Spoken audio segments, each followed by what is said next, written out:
The TVWAN News is proudly brought to you by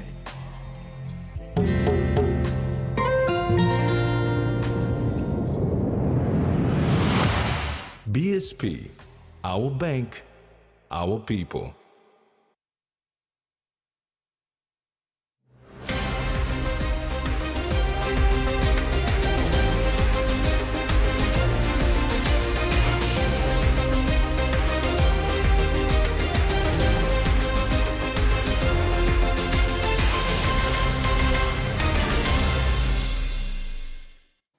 Hello and welcome. I'm Carol Kidu Jr. with the news. And I'm Rex Litter.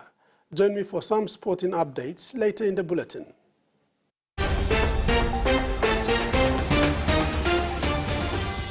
In this edition, Masere calls for audit into national census and NID. FIAC celebrates access to air transport. And Trans Highway 7 ends well. Minister Richard Masere has formally requested an audit by the Auditor General's Office to scrutinize the budget allocation and expenses related to the National Census and National Identification Program spanning from 2021 to 2023.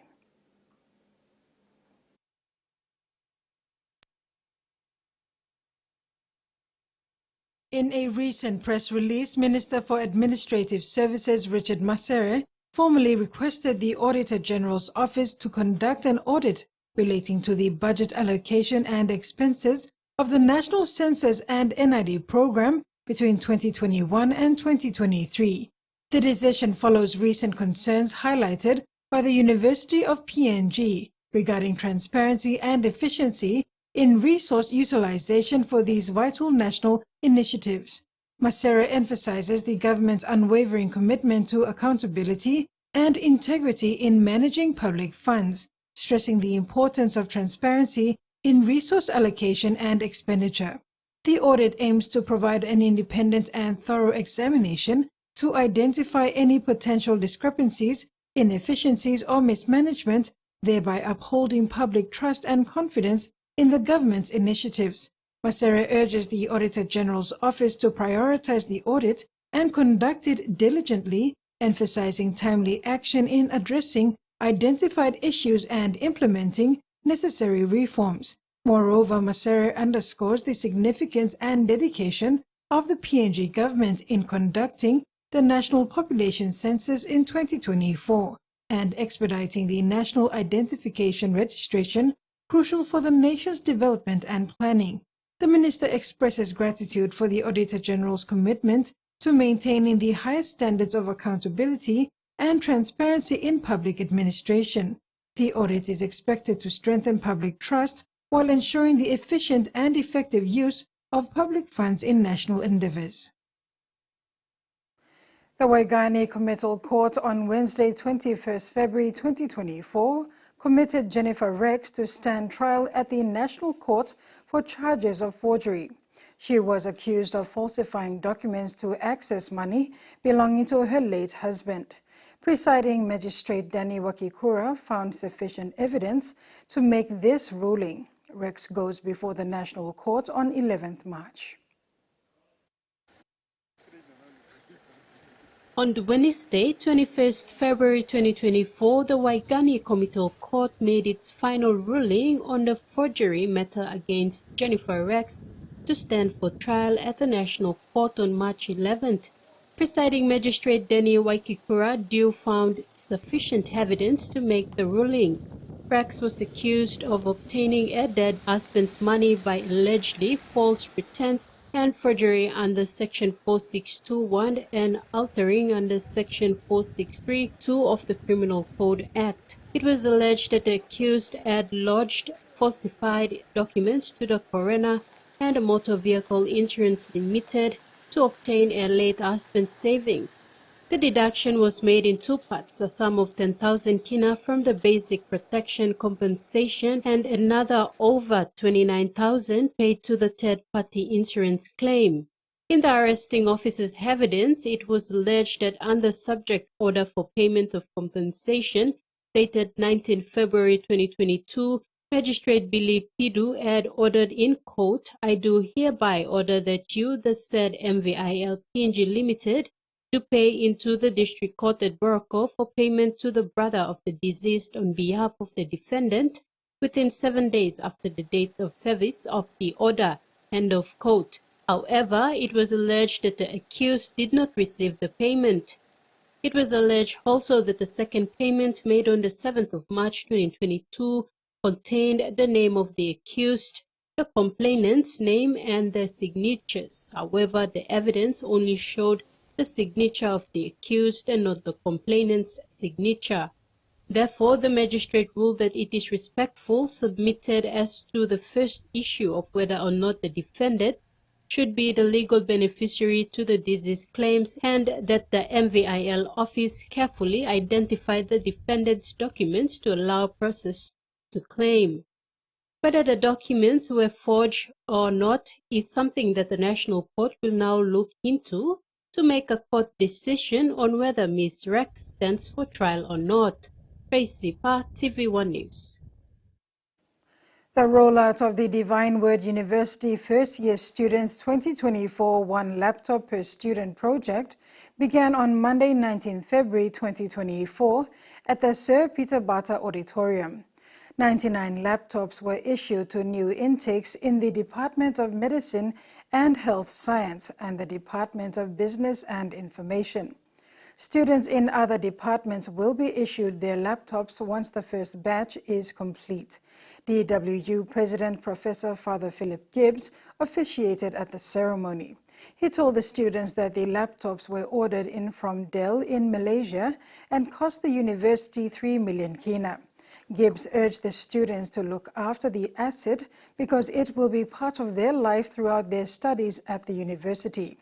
Michael Vaki, a first-year student in Bachelor of Medicine and Bachelor of Surgery, was grateful for the laptop as it would help him immensely in doing research online and accessing lessons online as well. The New Island Provincial Executive Council has issued a firm directive to capture the driver responsible for the catastrophic collapse of the Uyam Bridge on January 14th.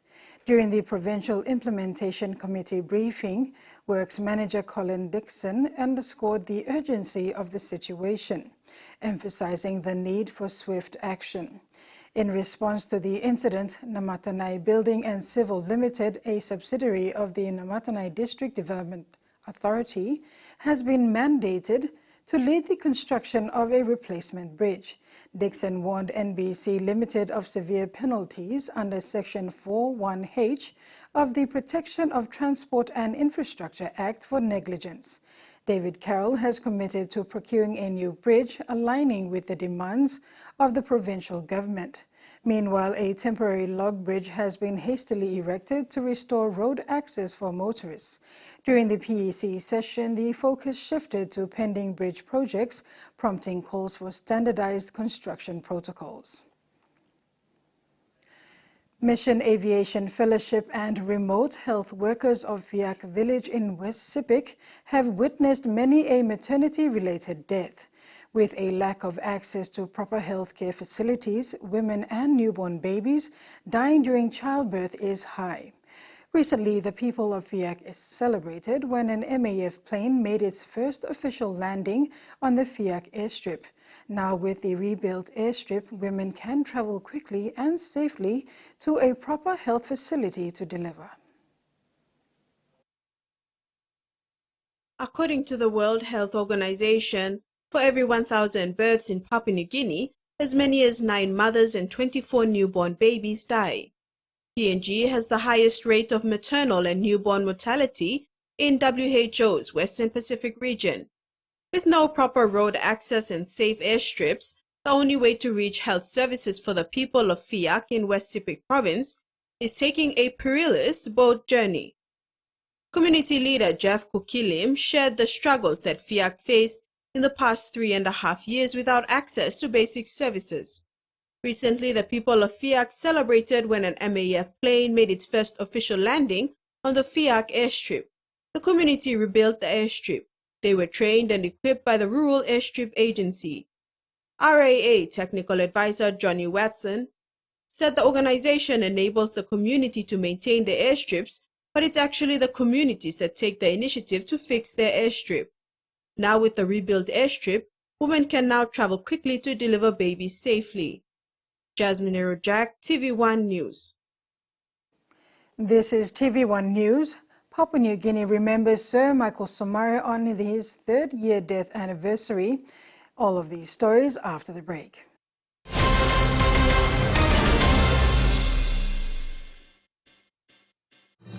Experience a convenient and smarter way to do your banking with BSB Mobile Banking. You don't have to leave the office or your home to pay for bills. You can view your account balance, transfer funds, top up phone credits, or purchase Easy Pay units wherever you are.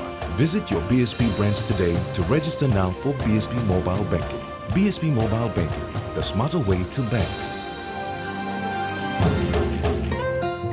BSB, our bank, our people. He says the best Hunters players come from his region. So does she. But there's one thing that brings everyone together. SB Laga, Bunyamyumi. Open nets.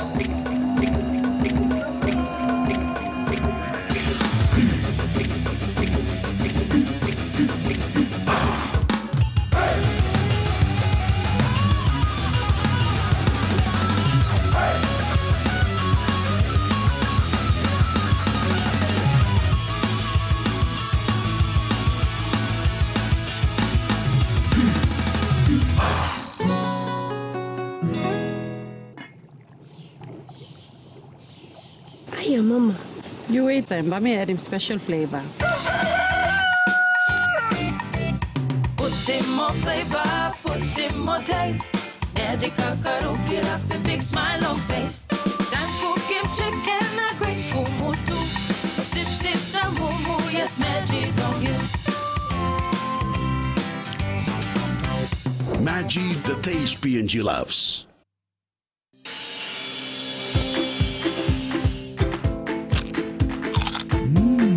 Right across the nation, we eat snacks crackers.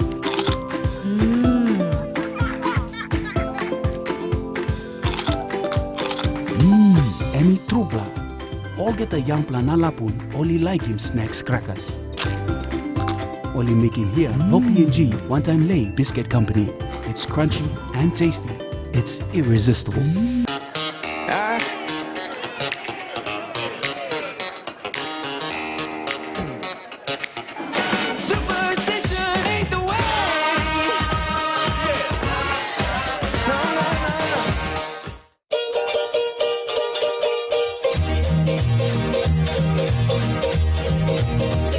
Surukan plus dulu TV. Alright, Mika.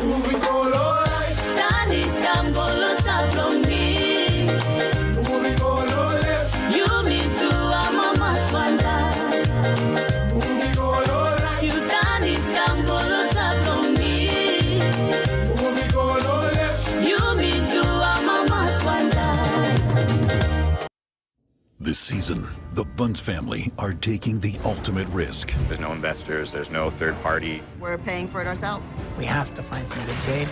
The stakes are high, and every decision is their own. Time and money is everything. That's how important it is. Hit it! Rush, rush, rush, move, move, move. It's all or nothing. If we don't mine this year, we have no next year.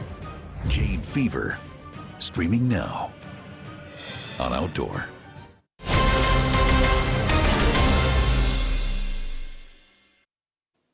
Welcome back. Residents of Caving in New Ireland and Kimber in West New Britain Province honoured the memory of the late Grand Chief Sir Michael Somare on the 3rd anniversary of his passing, February 26, 2021.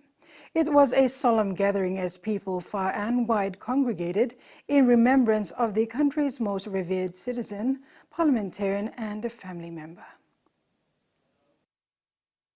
Organized by the Caving Urban LLG, the Caving events commenced at Utu Secondary School with a guard of honor by the police, correctional service personnel and students. Wreaths were laid in tribute to Sir Michael's legacy. The commemoration continued at Solomon Market where the KU LLG paid respects to the Sipek community through customary observances, underscoring the profound cultural significance Sir Michael embodied.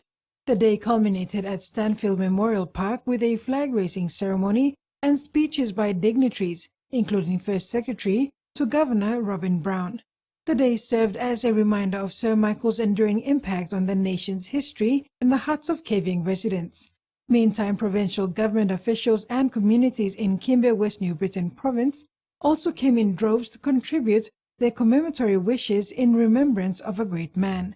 Widely called the father of the nation, he was the first Prime Minister after independence, and at the time of his death, Somare was also the longest-serving Prime Minister, having been in office for 17 years over 3 separate terms. His political career spanned from 1968 until his retirement in 2017. Today, the country celebrates the life of its founding father, the late great-grand chief, Sir Michael Thomas Somare. At the commemoration event of the passing of the late great-grand chief, Sir Michael Thomas Somare, by the PNG Forest Authority and Ministry, close relatives of the family, Rodney Camus, shared how the late Grand Chief dreamed of his own death 1 year before his passing. Camus spoke with admiration and humility for the country's founding father, whom he spent a great deal of time with up until his passing.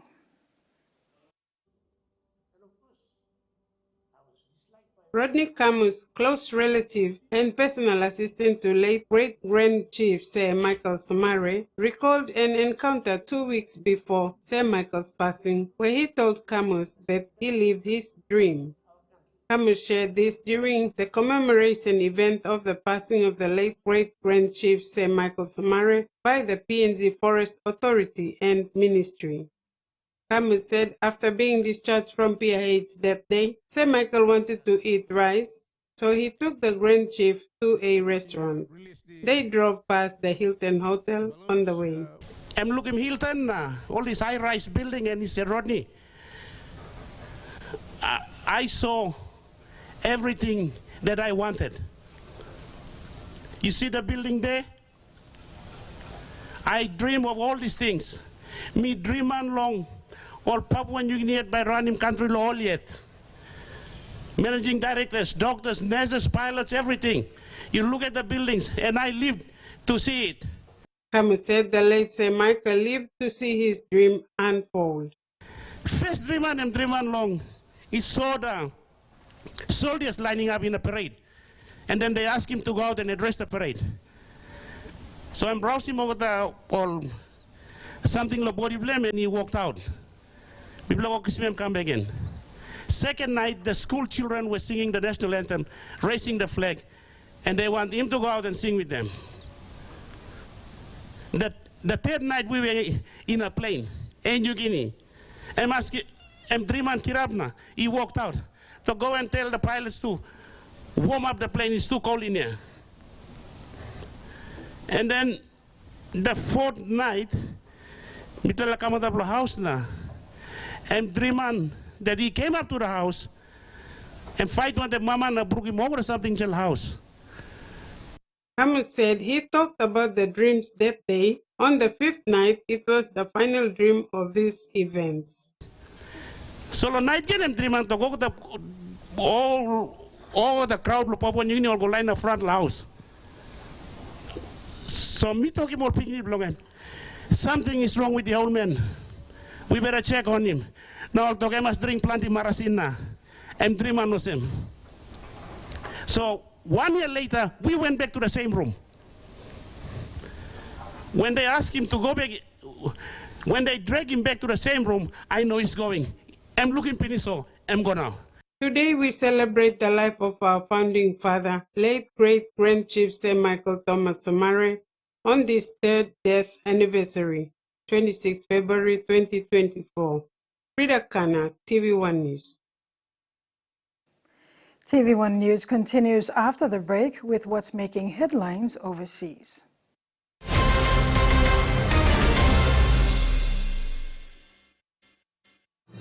Experience a convenient and smarter way to do your banking with BSB Mobile Banking. You don't have to leave the office or your home to pay for bills. You can view your account balance, transfer funds, top up phone credits, or purchase Easy Pay units wherever you are. Visit your BSP branch today to register now for BSP Mobile Banking. BSP Mobile Banking, the smarter way to bank. BSP, our bank, our people. A true champion is measured by their courage, their determination, and their passion to never give up and to always keep trying. With a delicious Milo and milk taste and added nutrients, Milo and milk is a great way to fuel our little champions with nourishing energy every day. Because true champions give it their all. Milo, PNG and Mia. Find PNG made. Papua New Guinea. We love a reason for a family gathering. A reason to play. A reason to ignite the flame. A reason to cook the best with the best. Flame oil, now PNG made for PNG cooking. Flame oil, winning taste. Get the skill year started want a chance to win him Scale School Money Blow All Pikinini. Scale Rise has 200 chances to win 1,000 Kina Scale School Money. Simply buy any Scale or Scale Ori Rice products. Write your full name and contact details on the back of your store receipt and drop your receipt into the entry box in store. Promotional terms and conditions apply. Scale Rise, the Grain Changer. Hardware House is more than just a store. It is where quality meets affordability, where culture is proudly celebrated. Spanning 9 provinces, we pride ourselves in offering top-notch customer support and services. We're more than just a store. We're more than a brand. We are Hardware House.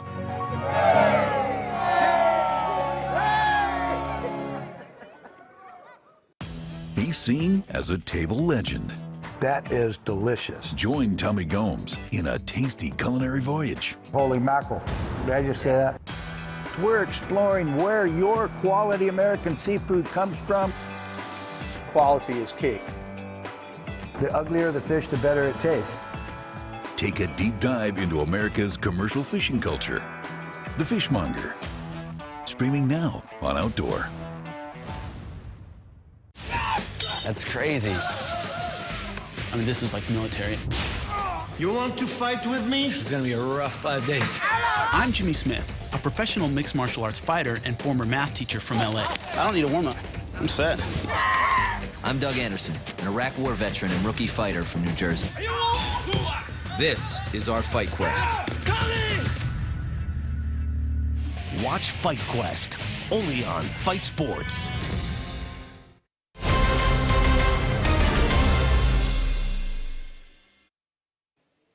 Thanks for staying with us. To regional news, Pacific Island countries are renowned the world over for their unique geography, populations, cultures, and way of life.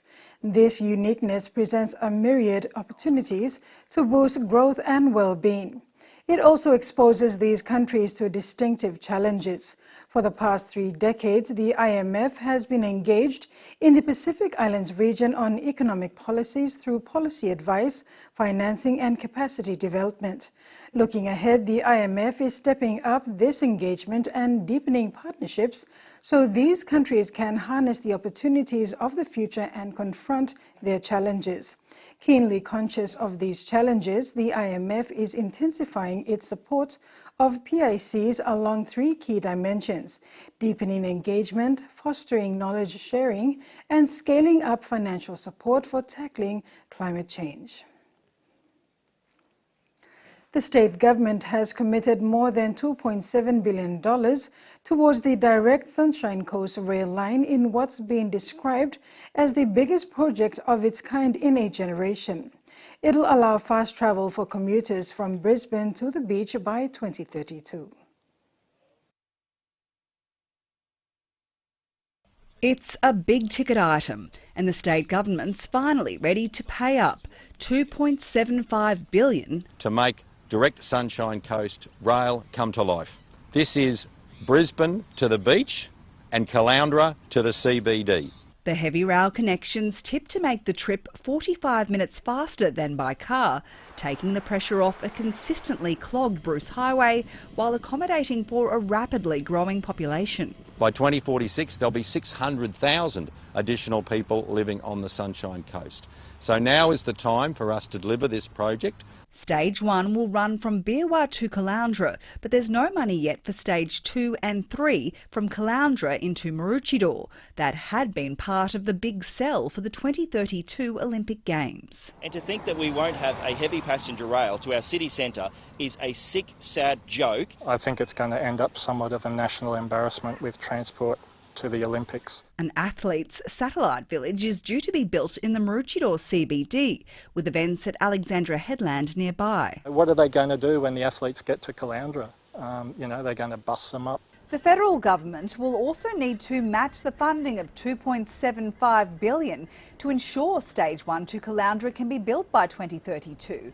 And this comes at a time when major infrastructure projects are being scrapped due to soaring costs. Well, I'm not confident under the Labor government this will happen at all, because we've seen delay, project blowout by project blowout. With our money on the table sends a really clear signal that we want to get this done. Sunshine Coast Direct Rail was first mooted by the state government in the mid-1990s. And we're still talking about it. So we're absolutely confident that we can make this commitment today to deliver for the people of the Sunshine Coast. Who will be watching and waiting. Construction's not due to begin until 2026. Pacific civil society groups have joined others from around the world in an open letter calling on trade negotiators at this week's World Trade Organization, or WTO, ministerial to ensure that any outcome on fisheries subsidies targets those fleets most responsible for overfishing, protects small-scale fishers, and doesn't stop small island states from developing their fishing fleets. The WTO ministerial started today in Dubai. The Pacific Network on Globalization says the negotiations on subsidies that contribute to overfishing are failing to address the real problem, those historically responsible for overfishing, and are instead creating loopholes that the big fleets will be able to use. The open letter has been endorsed by over 65 organizations from around the world, including in the Pacific Islands region. New South Wales Police have apologized to the families of those killed in historical gay hate crimes. An extensive inquiry into a number of suspicious deaths and unsolved murders spanning 40 years last year found a raft of failings by police in their dealings with the LGBTQI+ community. Friends of the victims of LGBTIQ hate crimes, it's been a long and frustrating wait. 30 years of investigation on which they found bloodstains, which they then did not do proper tests on. So yes, it's been very frustrating. But today, some cautious optimism with an official apology from police. To the victims and families that New South Wales Police failed by not adequately and fairly investigating those deaths between 1970 and 2010, I'm sorry. I was especially pleased to see that there's a genuine apology in it. Peter Russell's brother John was killed at Tamarama in Sydney's east in 1989, likely because he was gay. Peter says he's sceptical about the apology. Could have been done 25 years ago, could have been done after the inquest, to drag it out. It's more like, it feels more like a publicity stunt. New South Wales Police haven't committed to implementing the Commission's recommendations, but have set up a task force to review them. Advocates say that's not enough. They need to start delivering on those recommendations, and they need to start by agreeing to the recommendations. Police were also criticised by the council assisting the inquiry, who said their engagement was adversarial and unnecessarily defensive. Let's hope that the Police Commissioner's words today are a restart of the seriousness with which the police have taken the Special Commissioner of Inquiry to date. Others also want practical change. Until I see action, and boots on the ground, well, we can only hope, can't we?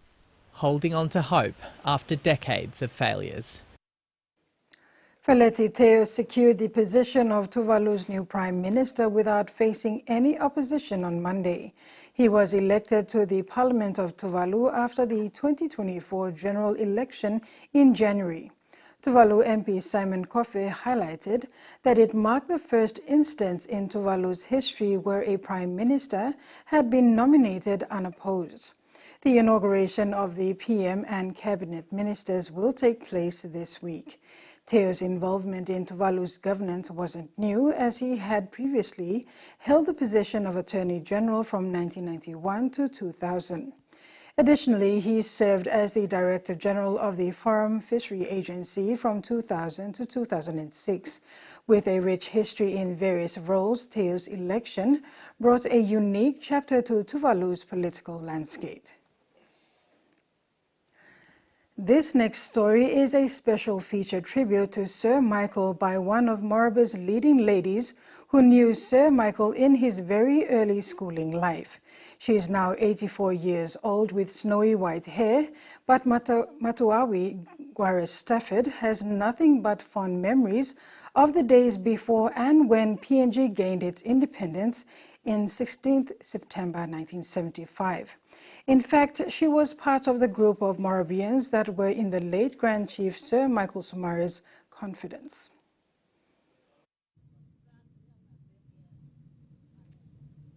"84-year-old Matuawi Gware Stafford from Butibam village in Morobe province is commonly known as Abung Matu or Granny Matu.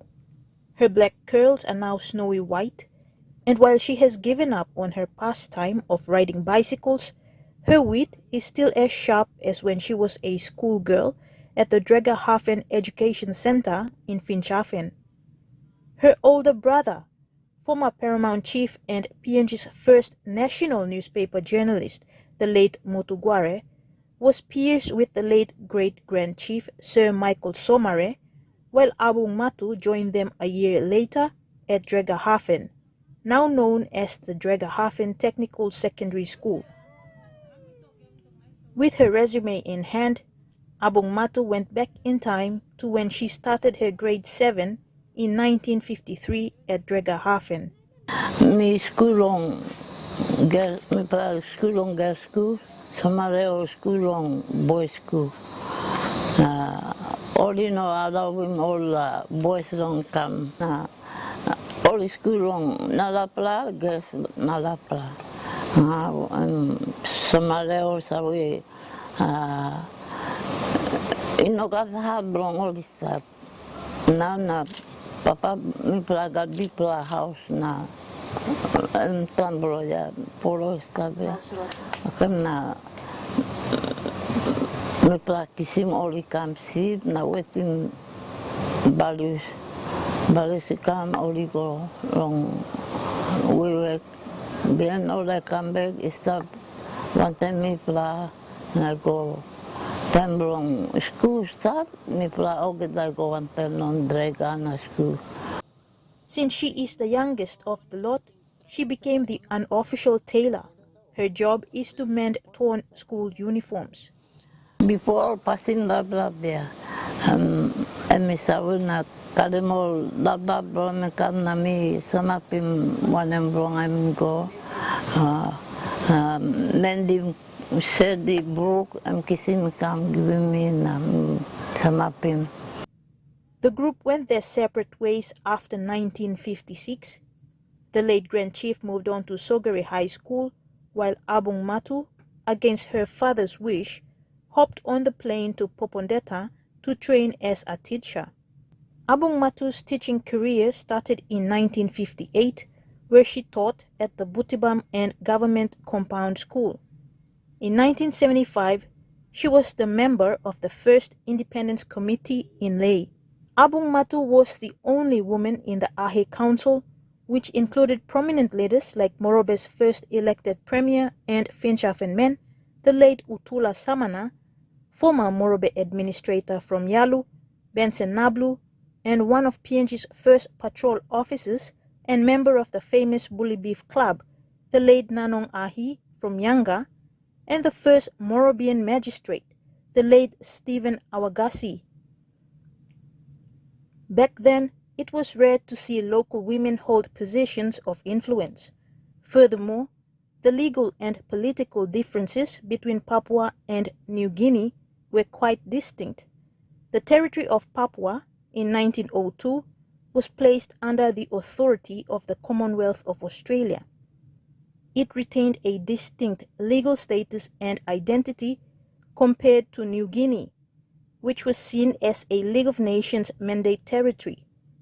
Papuans did not mingle with the rest of New Guinea, and there were shops and buildings that only served Australians and Papuans.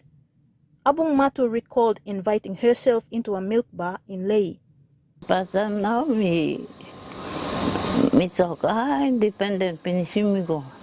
Me play go inside the milk bar close to long one now big place so I will say now me go now me take him get there. Prima pe milk momento cup nanto sister all by cross Mrs. Bacross prima pe cup and prima pe now Mrs. Dan election one and say na Miss drink is up na Mrs. come looking me no so you come back me booking elbow you Kila vem crossi me pas me plus I will booking something number only walk man drink a copinis me put him cup and talk oh thank you girl nam don't know when I'm go now me pra pomemon pra team o sema me play go inside the so I want him all I walk in one and me play or New Guinea but me play Krava Katetim or Patimo. She was also the first Ahi woman to marry a Papuan. Her husband from Samarai, the late Stafford Petari, in 1959. It was unacceptable back then, and she had to leave Butibam and reside at Papuan compound until her family forgave her and asked her to return home in 1988. In 1998, the late Grand Chief supported her appointment as the Women and Youth Minister for the Ahi Council. She was also the women's representative in the Morobe Land Transport Control Board and Butibam Women's Rep in the Ahi Land Mobilization Project. Brother said for me, me pass I receive one time, one per house, kila one time, kaka one time. And me alime me idana me sap na sampla lanong dress oligo. I'm missing them. Camilla Guare, TVWAN News, Lae. And that ends the news segment. We'll have Rex Litter join you later with the latest in sports. Stay tuned.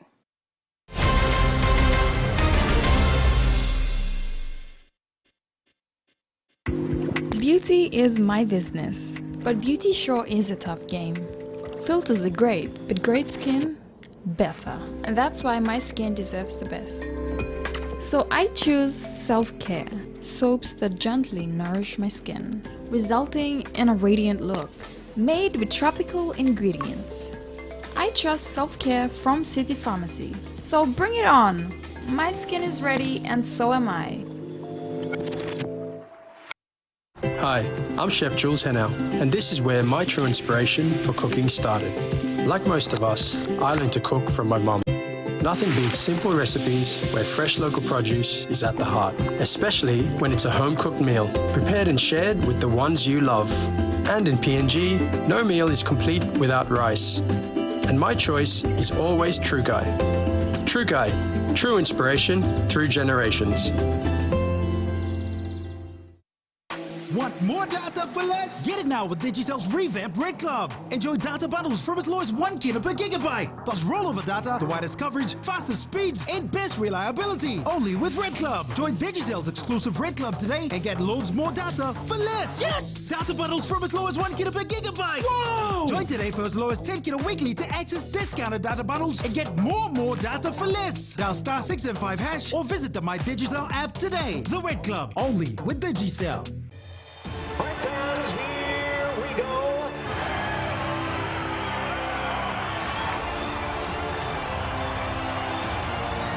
Floyd Mayweather has done it. He's a world champion.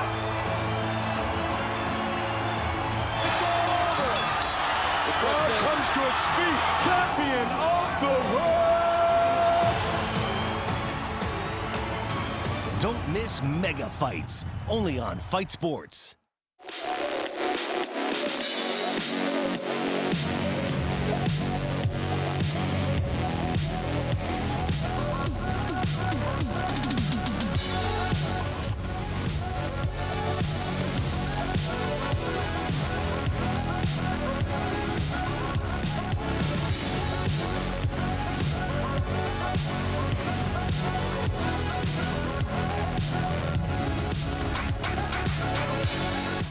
This Lunar New Year, beware of taboos. Do not wear black or white clothes. Wait. Well, you have a lot of clever outfits. You'll figure it out. And avoid crying, too. I haven't cried like that since Titanic. But relax. Don't look so scared. Maybe there's happy endings even for people who don't believe in them. Get ready for a show. Infuse your new year with our prosperous lineup to bring good fortune. Will you all please take a seat? Trust me. What are you waiting for? Woo! And meet our charming stars. Bill Murray, you're a zombie. Let's go throw some punches. Hey there, big shot. Welcome to the team. This February. I know the drill. You just point the camera my direction. We'll figure it out together. It would be my pleasure. Just good entertainment for the whole family. Yeah. Wow. It's great. On Rock Action.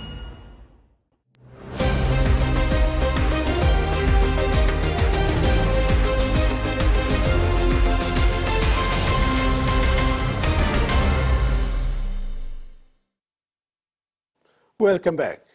PNG's very own rugby league hero, Justin Olam, has made his first appearance for the West Tigers since joining the club early this year. He lined up in his preferred centre position, making his presence at the club felt with some good plays. Although his side had a strong outing against St. John's Illawarra Dragons over the weekend, they finished on the wrong side of the scoreboard, 18 points to 32. The former Storm centre looks fit in their second pre-season trial, and he's expected to get better as the Tigers take the tournament in round 2 of the competition after bye in round 1. Olam switched the club from Storm to Tigers following a horror season in 2023 at the Storm. He found a new home and signed for 3 years at the Tigers. The PNG Barramundis have secured one over-denominator victory in the Super Over against Cape Coast of Sri Lanka Sunday in its warm-up match in preparation tour for the ICC T20 World Cup later in the year. The Barramundis head coach Tatenda Taibu said once the match was tied, the good batting from Norman Vanua and Nosaina brought the team back into contest and finally securing them victory. He said the duo did so well in the Super Over with the team end up winning. Taibu said the team started off well and restricted the opposition for 1 for 28, which was a fairly easy target to chase, giving credit to the team's bowling. He said the Barras bowled and fielded really well. However, Taibu highlights that the team could have done better in terms of the way they chased the score. The Barras continue their T20 World Cup preparation trials to India and Africa. Australia has endured 3 rain delays in its way to a clean sweep of its T20 series with New Zealand, posting a 27-run win in Auckland. However, Former skipper Steve Smith suffered another setback on Sunday as he attempted to make the squad for June's T20 World Cup, failing to deliver once more. Australia posted 4 to 118 from 10.4 overs in an innings interrupted twice by Auckland showers. A third rain delay ended the inning and set the Black Caps a revised total of 126 to chase, but the hosts were well held to 3 to 98 by Australia's bowlers at Eden Park. With little on the line, in the dead rubber, most attention centred on the performance of Smith. The 6 Mile Crocs successfully hosted defending champions PC Ravens 19 points to 5 in the Trans Highway Rugby Sevens tournament in Lae, Morobe Province over the weekend to claim 30,000 kina grand prize and a Championship Cup trophy. In the women's division, Lae Harlequins finished the tournament on top. The Trans Highway Rugby Sevens tournament started on Saturday, 24th February 2024 with 16 open men's teams and 4 women's teams and under-20s. The matches continued into Sunday, culminating in the finals. Defending champions PC Ravens came in prepared to retain the cup, but equally determined 6 Mile Crocs orchestrated a strong defensive play to hold off the opposition, making a convincing victory. The two-day event also brought visiting teams from outside the province: Rabaul Stallions from Rabaul, Barbarians from Port Moresby, Butterflies from Oro, and Unisaints from Madang. The competition also attracted fans and rugby enthusiasts to the rugby feast. The women's division comprised 4 teams: Lae Harlequins, IBA Sisters, Kaka and Pirates. The Harlequins came out victorious in their division. President of Morobe Rugby Union Lionel Kamiak thanked the sponsors, including supporters of the club Rugby Union Morobe, Pepsi Capital Rugby Union, TWM Group Limited, Erox, Design Scope Architecture, Aspi Brewery, PNG Ports Corporation and Lae City Authority. Kamiak extended gratitude to participating teams, team sponsors, fans and public for their support in hosting a successful Rugby Sevens tournament. The theme of the Rugby Sevens tournament was to promote peace and unity. The event was also aimed at giving young athletes an opportunity to get exposure at the Provincial Rugby Sevens tournament. That's all we have in sports. Carol. Thank you, Rex. And now we'll have the weather forecast for the main centres for the next 24 hours.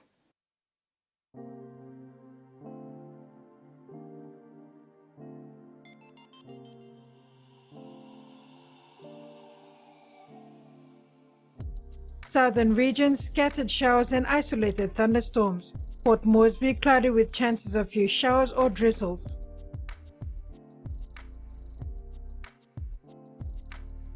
Momase, scattered showers and isolated thunderstorms with areas of rain. Lae, cloudy with some possible showers. New Guinea Islands, scattered showers and isolated thunderstorms. Lorengau and Kavieng, cloudy with few showers possible. Highlands, scattered showers and thunderstorms with areas of rain. All Highlands centres experiencing some showers and possible thunderstorms. Ocean forecast. Coral Sea sees slight to moderate with west to northwest winds of 10 to 20 knots. Solomon Sea sees smooth to slight with west to northwest winds of 5 to 15 knots. Coastal waters forecast. Waters of southern PNG and Indonesian border to Daru to Kiwai Islands, to Kerama to Yule Island to Hood Point to Somare Islands. Seas 1 to 2 meters. Waters of Somare Island to Cape Vogel and all Milne Bay Islands. Seas 1 to 1.3 meters. Waters of Cape Vogel to Huon Gulf to Fincha Fen, waters of Manus and its western group of islands, waters of Bougainville. Seas 0.5 to 1.3 meters. And that ends another edition of TV1 News. Thanks for your company. Have a safe evening. Bye for now.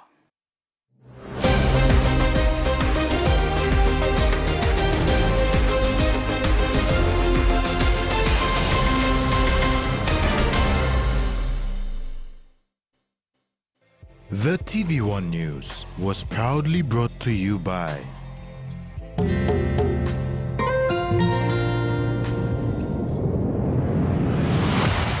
BSP, our bank, our people.